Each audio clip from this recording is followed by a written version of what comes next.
Alright, y'all, so this video is going to be out of New York City.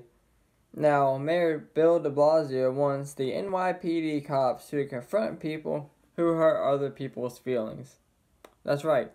Now, this is the same man who has a strong hatred towards cops, but he wants the NYPD to confront people who hurt other people's feelings, alright?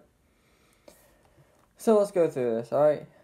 Now, New York City Mayor Bill de Blasio on Thursday said that New York Police Department officers should confront people who say mean or offensive things even if their conduct isn't criminal.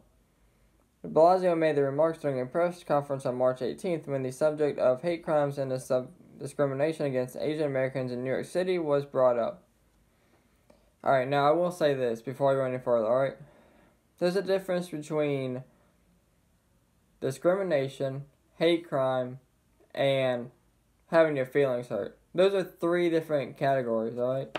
Like, hate crimes up here at the top, discrimination, and then you have people's feelings hurt who, that's no, alright? People's feelings are gonna get hurt, alright? People are in their feelings all the time now. So that don't even matter, alright? Alright. The mayor encouraged those who felt they were victims of discrimination or hate speech to report it to the police, obviously.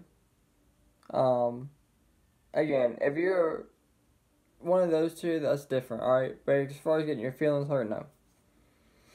Alright, he said we need to know about it immediately. The mayor said there needed to be consequences for those who perpetrate such crimes. I think we can all do more, he said. Then de Blasio went to say that NYPD officers should begin confronting people to tell them they said or did something hurtful. I also think that even if something is not a criminal case, a perpetrator being confronted by the city, whether it's NYPD or another agency, being told what they done was very hurtful to another person. It could ever, and if ever repeated, lead to criminal charges. That's another important piece of the puzzle. That's why we need these reports. Okay, number one, I'm pretty sure no officer is gonna follow that.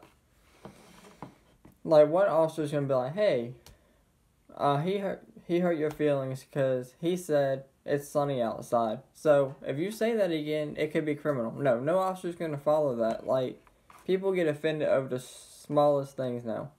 Like, honestly, you could be like, hey, it's a nice sunny day outside. Oh my god, you're racist. No. No, he reinforced that it didn't have to be a crime for an NYPD officer to intervene. Alright. Now, while that's true, it doesn't have to be a crime for an officer to intervene. Yes, that is true. But there's nothing they can do at that same time. I mean, if the officer's trying to intervene and there's no crime, and the officer's sitting there talking out, the suspect or the person who was being rude or whatever could just walk away, and there's nothing they can do. So really, that's pointless. All right. I mean, it just don't make no sense.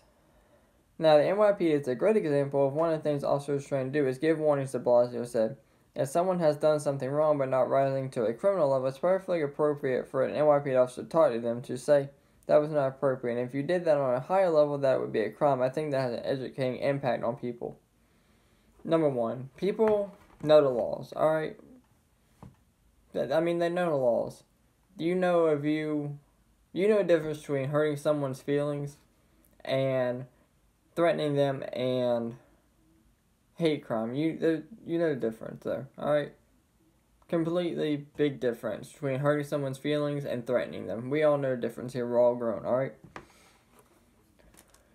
And again, having the NYPD talk to them, what good is that going to do? Like I said, they could just legitimately walk away and there's nothing nobody can do about it. Alright, so, I mean, it just don't make no sense to me. It's not going to make people think twice. It's not going to make anybody change their opinion, alright? We all know the difference between threatening someone and hurting someone's feelings, alright? People are way too in their feelings as it is. Now, de Blasio said his administration was currently working to broaden the definition of what would qualify as hate crimes in the city. The mayor also told reporters that he was instructing the NYPD to widen their tracking of hate crimes. Alright, this is not the first time the New York City lawmakers have walked the line that crossed over into suppressing free speech. In September 2019, the New York City Commission on Human Rights announced guidance on what exactly would be considered the target use of terminology based on the user's motivations. Threatening to call ICE when motivated by discrimination, notorious use of the term illegal alien, and discrimination based on limited English proficiency and unlawful discriminatory treatment under New York State human rights law. Fines of up to $250,000 can be assessed for each act of willful discrimination, and damages available to complainants. Now, y'all remember, I did a video on this. It's stupid, alright? But let me know what y'all think in the comments below. If this is a good bill, which I seriously doubt, or if this is just stupid, alright? And it is, it's stupid. No officer's gonna follow it, like I said. But let me know what you guys think down in the comments below. As always, thank y'all for watching, and y'all stay safe out there.